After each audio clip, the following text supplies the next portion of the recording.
Joining me now is Gemma Tognini from GT Communications and commentator Samara Gill. Samara, in this CBS interview, the Sussexes are talking about children and social media and online bullying. What were the main takeaways on the teaser for you, and do you think it struck the right note?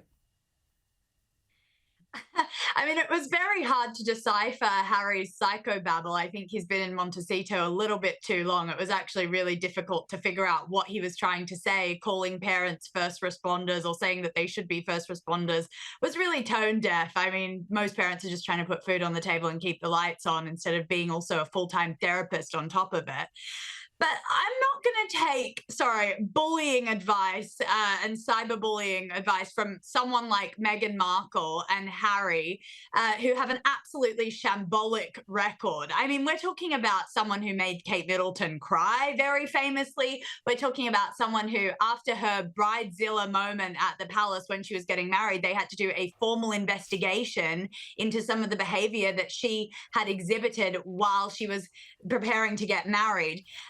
Because she had literally made staff who had worked with the Queen for 30 years, she had brought them to tears. I mean, not to mention Harry's book that he published, which basically aired out every piece of dirty laundry that the royal family has ever had, dragged them through the mud for things that happened behind closed doors.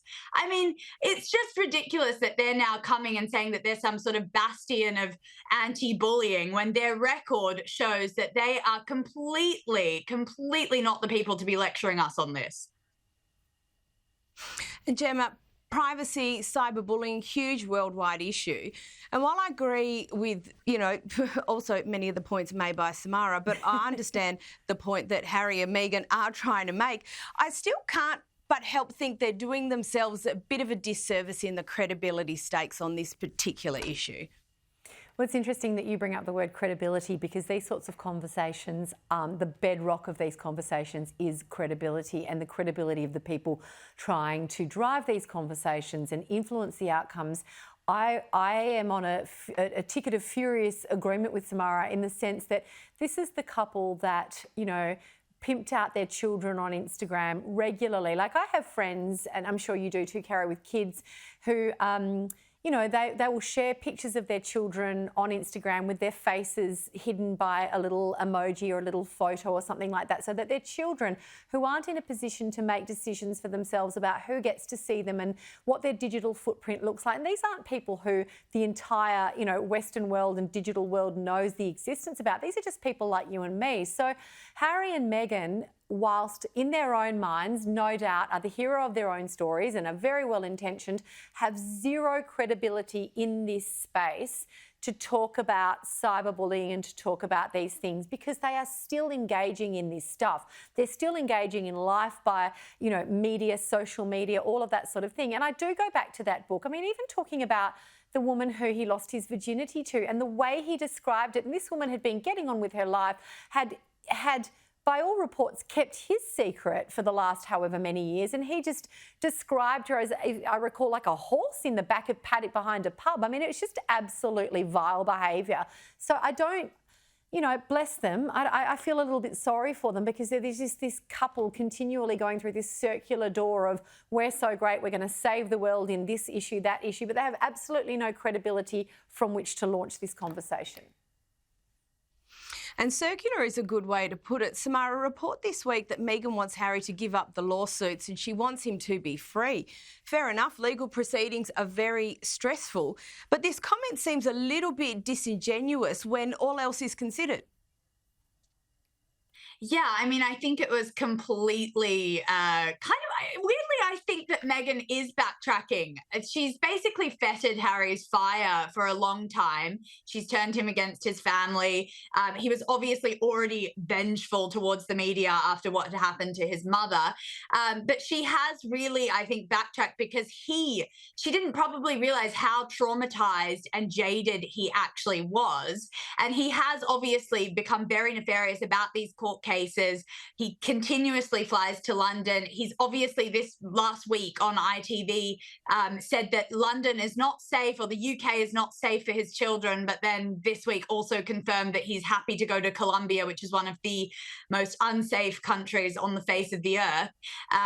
So it's very confusing behavior, and I do think that he's kind of gotten very obsessed with getting revenge on what he feels is right. It's bigger than just his children now. It's bigger than Meghan. It's also about his mother. And I think that Meghan's probably sick of it. She probably wants him to just move on a little bit and focus on the future of Archwell, of what they're trying to do. But I can't really say that she's an innocent bystander in all this. I think that she is very much the reason that he has gone and sort of had this very insane precision with how he wants to actually get back at the media and the royal family. And still on the Sussexes, Gemma, we understand that they haven't been invited to Balmoral. Both you and I have had some pretty eventful family occasions, but everyone still gets invited. Is this a surprise? Nobody does conflict like ethnic families, Caro. We seem to manage our way through it. Look, I think it's sad. I think any kind of family fracturing is sad. It doesn't fill me with any kind of delight to read that sort of thing because, you know, all we have at the end of the day is family. But I also understand the need for healthy boundaries when somebody has betrayed the trust of their family, like Harry certainly has with the book and with other things. It's not like, you know, you can love someone from a distance if that's the healthiest way to do it. And why would you bring or allow that friction and that discord and that presence into a family gathering when there's still things unresolved? If it were me and it was, I mean, my brother wouldn't be that stupid. He's a pretty good bloke, to be honest with you. But if, you know, unless and until somebody's willing to say, look, I'm sorry that I hurt you, or I'm sorry that I did that, and at least represent with some degree of genuine behaviour that they are genuinely sorry, not just sorry for the consequences and not just sorry for getting caught. I think it's okay to leave some healthy boundaries in place. Otherwise, what are you doing? You're just rewarding and enabling that bratty behaviour. I think it's really sad. Absolutely. Couldn't agree with you more, Jemmy. And a trailer has just been released for The Cowboy and the Queen, a film which tells the story about the Queen and her friendship with an American horse trainer. Here's a look at that. If you'd have asked me, do you think this world could really change in your lifetime? I would have said absolutely not. But when the Queen of England called, she completely changed my life.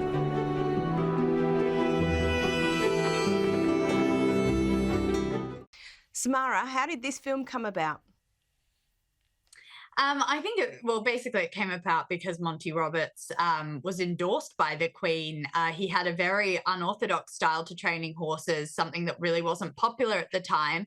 But the Queen came along, as she always was, a pioneer of horse racing and anything to do with horses. I think she'd actually be I'm kind of upset that this thing didn't come out when she was alive, because I think that she'd be really happy to watch it and be a part of the actual documentary. It's kind of, you know, this is happening after the fact. But, you know, it used to be the common thing to break a horse's spirit. And this obviously, Monty Roberts championed a much more, you know, nicer environment for training horses and really a new technique. And the Queen came along early on, endorsed that, and they, you know, they had a wonderful friendship. He's obviously said that she was the wind beneath my wings.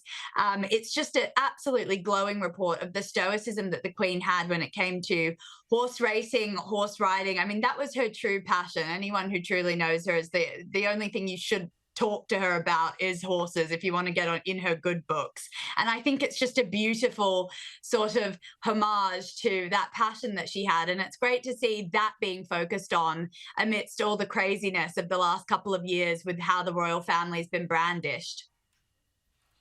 Yeah, very, very fair. And Gemma, the Queen was such a well-rounded person. She had a real talent for being able to engage with anyone. How important are stories like this?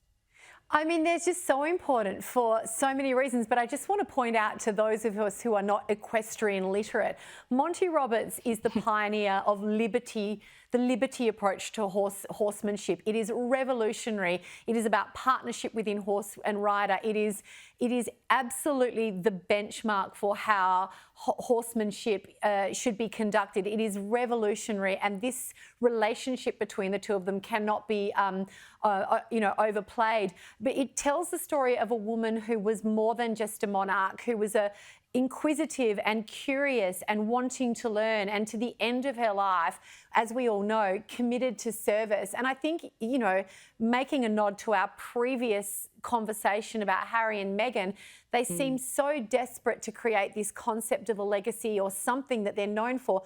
And all there in the family, there is the late, Her Majesty, who wrote the book on it. Who wrote the book on service and gratitude and grace. And this is one facet. I mean, we all knew that she loved horses. We all knew that. But for her to endorse and partner with someone who at the time was seen as a little bit of a renegade, for those of us who have been raised with horses as I have, it's actually extraordinary to say that she wasn't afraid to take risks, because that would have been quite a risky position for someone to take in that sector at the time. So I can't wait to watch this. I feel like I should be reporting on it at some point somehow. Yeah, I feel like you should. You should. And wonderfully put. Gemma Tognini and Samara Gill, thank you so much for joining us.